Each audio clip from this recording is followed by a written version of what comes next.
ప్రభుత్వాలు నిర్మాణం చేసిన నగరాలు, రాజధానులు సక్సెస్ అయినట్టు దేశ చరిత్రలో లేదు. మావిగన్నే గొప్పది అని జగన్మోహన్ రెడ్డి ఎందుకు చెప్తున్నారో వివరించే ధైర్యం మాకుంది. అమరావతి ఏ విషయంలో గొప్ప చెప్పేటువంటి దమ్ము మీకుందా అంటూ నిన్న పేరు నాని చేసిన వ్యాఖ్యలు ప్రస్తుతం ఏపీ రాజకీయ వర్గాల్లో కూడా చర్చనీయాంశంగా మారినాయి. ఇదే క్రమంలో ముఖ్యమంత్రి చంద్రబాబు నాయుడు ఇంటి నిర్మాణం కూడా క్విట్ ప్రోకో మార్గంలోనే జరుగుతుంది అంటూ కూడా ఆయన పెద్ద ఎత్తున ఆరోపించినటువంటి పరిస్థితి. మరి పేర్ని నాని మాటలు ఎలా చూడాలి? ఇదే అంశం మనతో విశ్లేషించేందుకు సీనియర్ జర్నలిస్ట్ డివిఎస్ గారు ఉన్నారు. సార్ నమస్తే. నమస్తే సార్, చంద్రబాబు నాయుడు గారు ఏదైతే ఇప్పుడు వెలగపూడిలో నిర్మించుకుంటున్నటువంటి ఇల్లు ఉందో లక్షల చదరపు అడుగుల్లో అది నిర్మాణం జరుగుతూ ఉంది. 3 బ్లాకుల కింద విభజించి ఆయన ఆఫీస్ కోసం, పొలిటికల్ ఆఫీస్ కోసం ఆయన ఇల్లు G+2 కట్టుకుంటున్నారు. లక్షల చదరపు అడుగులు. మరి వీటన్నిటికీ కూడా సొమ్ము ఎక్కడిది? క్విట్ ప్రోకో చేస్తున్నారు మీరు అని చెప్పేసి ఆయన ఆరోపణ. అదే క్రమంలో అమరావతి కంటే మావిగానే గొప్పది, మాకు అది ఎలాగో వివరించే దమ్ముంది, మీకు ధైర్యం ఉందా అమరావతి ఇందులో గొప్ప అంటూ ఆయన చేసిన వ్యాఖ్యలు ఎలా చూడాలి? క్విడ్ ప్రోకోనే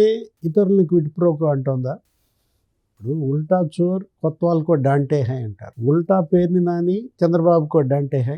మీరు అన్నది ఇప్పుడు మాట్లాడుతోంది అటు ఏది సజ్జల రామకృష్ణారెడ్డి అయినా లేకపోతే పేర్ని నాని అయినా వైఎస్ఆర్ కాంగ్రెస్ పార్టీ వాళ్ళంతా ఎందుకు ఇవాళ చంద్రబాబు ఇంటిని టార్గెట్ చేస్తున్నారు? నిన్నటిదాకా ఏమని చెప్పారు? మా నాయకుడు ఇక్కడే ఇల్లు కట్టుకున్నాడు, ఇక్కడే ఉంటున్నాడు, చంద్రబాబుకి ఇక్కడ ఇల్లుందా, పవన్ కళ్యాణ్కి ఇక్కడ ఇల్లుందా అని. వాళ్ళు అసలు మొన్న అప్పట్లో ఏంటి ఎన్నికల ప్రచారము అదే కదా. కుమారెడ్డి అయినా రోజా అయినా అప్పట్లో ఏంటి, జగన్ ఇక్కడ ఇల్లు కట్టుకున్నాడు, ఇక్కడే ఉంటాడనే ఒక భరోసా కల్పించి మీరేం చేశారు? మోసం చేశారు, నమ్మక ద్రోహం చేశారు, గెలిచినాక దాన్ని చంపేయాలని చూశారు. అది నిజంగా ఒక రకంగా చెప్పాలంటే అమరావతి అది అమృతావతి, అమృతం తాగింది. ఏంటి వీళ్ళెంత చంపాలని చూసినా అది చావలేదంటే నేను అంటోంది అదే. ఏ నిమిషాన ఆ పేరు దానికి పెట్టారో కానీ నిజంగా మరణం లేదు.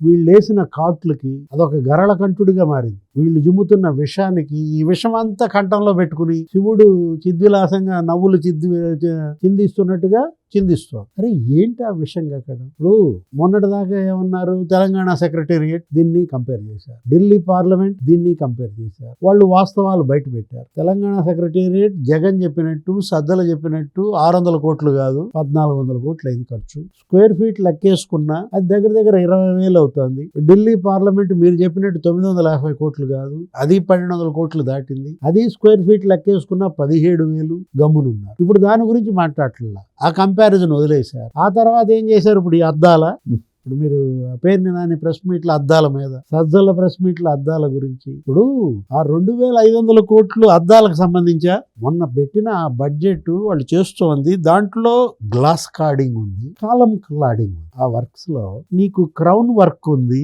అట్రియం వర్క్ ఉంది, ఆ తర్వాత కెనోపీ స్కైలెట్ ఉంది. అసలు వీటన్నిటికన్నా BMU వర్క్సే కాదు, నీకు PV ప్యానల్ తెలుసా? PV ప్యానల్ అంటే ఫోటో వోల్టాయిక్ ప్యానల్స్. 1 కిలోవాట్ పెట్టాలంటే 75,000 అవుతుంది. ఫోటో వోల్టాయిక్ సెల్స్ ఏంటంటే సూర్యరశ్మిని అవి తీసుకుని విద్యుత్ ఉత్పత్తి చేస్తాయి. మామూలుగా 3 కిలోవాట్ నుంచి 10 కిలోవాట్స్ పెడుతున్నాం అనుకో కొంచెం తగ్గుద్ది, 60,000కు ఏమొస్తుంది. అదే 100 కిలోవాట్స్ పెట్టామనుకో కొంచెం 40,000కి తగ్గుద్ది. ఇప్పుడు ఆ ఫోటో వోల్టాయిక్ సెల్స్ ఇవన్నీ కలిపి కాలం క్లాడింగ్, గ్లాస్ కార్డింగ్ అన్నిటి కలిపి కదా 2,500 కోట్లు. అసలు ఎందుకు మీకు ఆ ఏడుపు? ఇప్పుడు మిమ్మల్ని కట్టమని మిమ్మల్ని గెలిపించారు ప్రజలు. ఆ రోజు ఏమని చెప్పారు?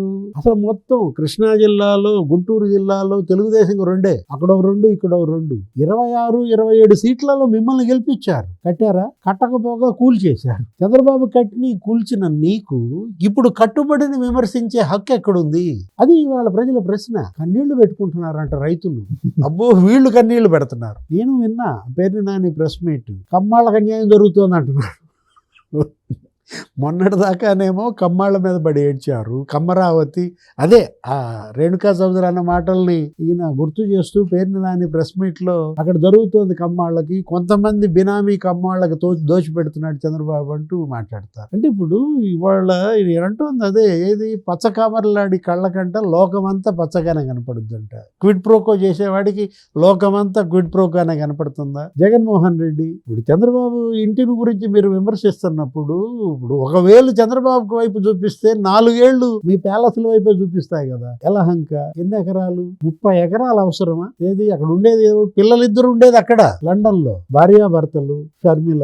ఈ 2 కుటుంబాలకి 30 ఎకరాలు అవసరమా? యలహంక ప్యాలెస్ నలుగురేగా. జగన్మోహన్ రెడ్డి ఇంట్లో పిల్లలు లేరు, ఇంకా 3, అమ్మేటూ ఉండదు, ఇక 2గా.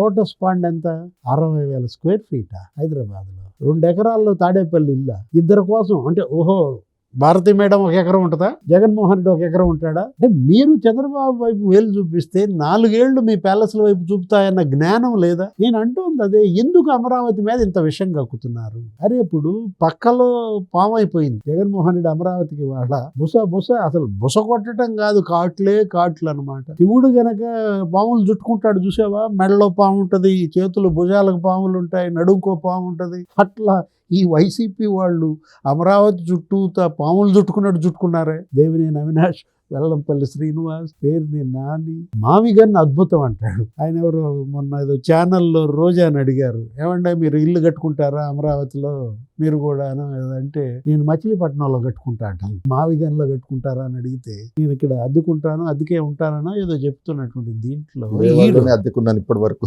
ఇప్పుడు నిన్న ఢిల్లీలో సిఐఐ మీట్, ముఖ్యమంత్రి చంద్రబాబు అక్కడికి వెళ్ళారు. అక్కడ మాట్లాడుతూ అమరావతిలో ఇవాళ కర్బన ఉద్గారాల రహిత నగరంగా నిర్మిస్తున్నాం, ఏదైనా ఉంటే ఇప్పుడే బుక్ చేసుకోండి మీ ప్లాట్లు అన్నాడు. అంటే ఇవాళ అమరావతి కోసం అంత పోటీ. ఒక పక్కేమో బ్రహ్మాండంగా భూముల ధరలు పెరుగుతున్నాయి, అసలు ఒక క్వాంటమ్ వ్యాలీ కేంద్ర మంత్రి వచ్చి శంకుస్థాపన చేశాడు జితేంద్ర సింగ్ 50 ఎకరాల్లో. లేదు నిర్మలా సీతారామన్ వచ్చి 14 బ్యాంకులకు శంకుస్థాపన చేసింది ఫైనాన్స్ సిటీగా. ప్రధాని మోడీ వచ్చి 63,000 కోట్లతో పన్నులకు శంకుస్థాపన. ఇతను మాట్లాడుతూ పేర్ని నాని ఇప్పుడు నువ్వు చెప్పిన ప్రెస్ మీట్ లో ఏమంటాడు, ప్రధానమంత్రి పొరుగు రాష్ట్రంలో ఏపీ సీఎం డిప్యూటీ సీఎం ఇళ్లకెళ్లడం కన్నా దౌర్భాగ్యం ఇంకోటి ఉందా అంటాడు. ఎవరికి దౌర్భాగ్యం? పేర్ని నానికి, జగన్మోహన్ రెడ్డిగా. ప్రధానమంత్రి ఏంటి, చంద్రబాబు ఇంటికి వెళ్ళడం ఏంటి, పవన్ కళ్యాణ్ ఇంటికి వెళ్ళడం ఏంటి, మీ కడుపు అంటే అంటే మీ ఇంటికి రాలేదనా, మీతో 1-10 నిమిషాలు మీ ఇంట్లో మాట్లాడలేదనా, మిమ్మల్ని ఇంటికి వచ్చి అరగంట సేపు పరామర్శించలేదనా? ఇదెక్కడి కడుపు మంట? ఇక్కడ 30,000 మంది కార్మికులు అంట, 4,000 హెవీ మిషనరీ, జేసీబీలు, ప్రొక్లైన్లు, ట్రాక్టర్లు కోలాహలంగా ఆ రోజు ఇప్పుడు పోలవరం ఎలా అయితే నిర్మాణం జరుగుతుందో ఇట్లా అమరావతి వాళ్ళు అటు చట్టబద్ధత ఇచ్చారు, పనులు వేగంగా సాగుతుంటే ఈ ఏడుపు ఏంటి? ఇట్లా మాట్లాడేదానికి ఏమైనా అర్థం ఉందా? ప్రెస్ మీట్ మనం పెట్టామంటే ఇవాళ ఒక వాయిస్ మీరు వినిపిస్తున్నారంటే వైఎస్ఆర్ కాంగ్రెస్ కి మీకు మైలేజ్ రావాలి, మీరు డ్యామేజ్ కాకూడదు. వీళ్ళు ప్రెస్ మీట్లు పెట్టి వాళ్ళు డ్యామేజ్ చేసుకుంటున్నారు. ఇప్పుడు పేర్ని నాని జగన్మోహన్ రెడ్డికి ఇమేజ్ పెంచడం కోసమా ఈ ప్రెస్ మీట్? వైఎస్ఆర్ కాంగ్రెస్ పార్టీకి ఓట్లు వేయడం కోసమా, ఓట్లు పోగొట్టడం కోసమా? మనం అంటుంది ఇప్పుడు ఒకటి వీళ్ళు మాట్లాడే మాటలు ఎలా ఉన్నాయంటే, ఇప్పుడు అమరావతి మీరు కట్టండి అని మిమ్మల్ని గెలిపిస్తే మీరు కూల్చారు, ఇప్పుడు వీళ్ళు బ్రహ్మాండంగా కడుతున్నారు. 2 ఏళ్లలో ఊహించారా? కన్స్ట్రక్షన్ ఒక చోట కాదు, అసలు ఇవాళ జనానికి చేతి నిండా పని. ఇదేంటి బ్రహ్మాండంగా కట్టుబడి, అటు రోడ్లు, ఇటు ప్రాజెక్టులు, ఇటు వంతెనలు, అటు రైల్వే వర్క్సే. నిన్న అశ్విని వైష్ణవ్ ఏమని చెప్పాడు, 1,25,000 కోట్లు జరుగుతున్నాయి. రోడ్ నెట్వర్క్ 1,00,000 కోట్లతో జరుగుతుందంట ఒక ఆంధ్రప్రదేశ్లో. అరే నిన్న రైల్వే జోన్ వచ్చింది, గెజెట్ ఇచ్చారు. స్టీల్ ప్లాంట్ 15,000 కోట్లు ఇచ్చారు, రేపు ఇంకో 6,000 కోట్లు ఇస్తున్నారంట విశాఖ స్టీల్ ప్లాంట్. అదేమంటే ఏమంటారు, స్టీల్ ప్లాంట్ అమ్మేస్తున్నారంట. వీళ్ళకి ఏమి అనాలో అర్థం కావట్లా. అంటే ఏంటంటే ఒక పెర్వర్షన్ ఏంటి, ఒక రకంగా ఇక మాకు స్పేస్ లేదు, ఇక మా పార్టీకి భవిష్యత్తు లేదన్న ఒక ఆవేదన అనాలా, ఆక్రోశం అనాలా? ఆక్రోశం, బాగా ఆక్రోశించు.